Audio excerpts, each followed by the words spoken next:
அஸ்ஸலாமு அலைக்கும் வரஹ்மத்துல்லாஹி தஆலா வபரகாத்துஹு. அன்பிற்கினிய இஸ்லாமிய சொந்தங்களே, புனிதமிக்க ரமலானுடைய மாதம் இன்னும் சில தினங்களில் நம்மை விட்டு கடந்து செல்ல இருக்கின்றது. நாம் இருக்கக்கூடிய தினங்களில் அல்லாஹ் புறத்தில் அச்சத்துடன் துஆ செய்ய வேண்டும். கண்மணி நாயகம் ஸல்லல்லாஹு அலைஹி வஸல்லம் அவர்கள் கூறினார்கள், மடுவில் இருந்து வந்த பால் எப்படி திரும்ப மடுவுக்கு செல்லாதோ அதுபோன்று இந்த உலகத்தில் ஒரு மனிதன் அச்சத்தால் அழுகின்றான் என்றால் நிச்சயமாக அந்த மனிதன் நரகம் செல்ல மாட்டான் என்பதாக கண்மணி நாயகம் ஸல்லல்லாஹு அலைஹி வஸல்லம் அவர்கள் கூறினார்கள். இமாம் ஹஸன் பஸ்ரி ரஹ்மத்துல்லாஹி அவர்கள் ஒரு இளைஞரை பார்க்கிறார். அந்த இளைஞர் எப்பொழுதும் சிரிக்கக்கூடிய மனிதராக இருந்தார்.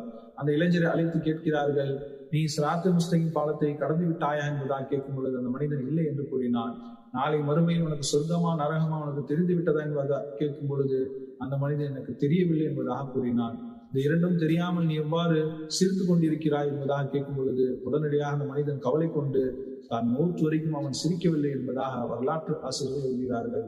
வல்ல ரஹ்மான் கடைசி இந்த பத்தில் அல்லாஹத்துடைய அச்சத்துடன் வாழ்ந்து அல்லாஹத்தோட நெருக்கத்தை பெறக்கூடிய நல் மக்களாக நம் அனைவரையும் ஆக்கி தந்தல் புரிவானாக. ஆமீன்.